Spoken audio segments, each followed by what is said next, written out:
Pegawai SPPG rekayasa dibegal demi curi uang gaji relawan Rp59 juta, kini ditangkap. Satreskrim Polres Lhokseumawe Semawe berhasil mengungkap kasus dugaan rekayasa pembegalan terhadap uang milik Satuan Pelayanan Pemenuhan Gizi Palo Igoe 2 Desa Tambon Baroe, Kecamatan Dewantara Aceh Utara senilai Rp59,9 juta. Dalam kasus tersebut, polisi menetapkan seorang wanita berinisial PU 25 tahun, yang merupakan akuntan SPPG Palo Igoe 2 sebagai tersangka. Saat ini, tersangka PU telah ditahan di Mapolres Lhokseumawe Semawe untuk menjalani proses hukum lebih lanjut. Kapolres Lhokseumawe Semawe, AKBP Dr. Ahzan, dalam konferensi pers di Mapolres Lhokseumawe Semawe, Kamis, 5 Februari 2026, menjelaskan kasus ini bermula pada 17 Januari 2026 sekitar pukul 14.30 WIB saat tersangka PU melaporkan ke Polres Lhokseumawe bahwa uang gaji relawan SPPG Palo Igoe sebesar Rp59,95 juta telah dirampok. Dalam laporannya, tersangka PU mengaku aksi pembegalan tersebut terjadi di kawasan Pulau Rungkom, Kecamatan Dewantara Aceh Utara, dan dilakukan oleh seorang pria tak dikenal. Namun setelah dilakukan penyelidikan, polisi menemukan sejumlah kejanggalan dalam laporan tersebut.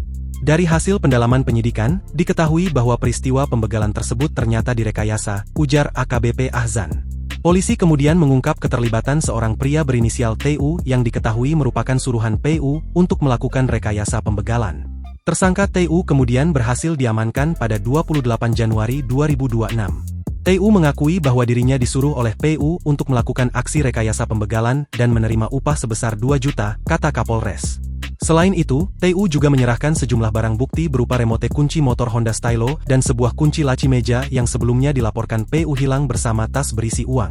Berdasarkan temuan tersebut, penyidik kembali memeriksa PU. Dalam pemeriksaan lanjutan, PU akhirnya mengakui telah merekayasa aksi pembegalan tersebut. Polisi pun langsung melakukan penahanan terhadap yang bersangkutan. PU dijerat dengan pasal 488 JO, pasal 489 JO, pasal 361 Kitab Undang-Undang Hukum Pidana tentang penggelapan dalam jabatan serta laporan atau pengaduan palsu.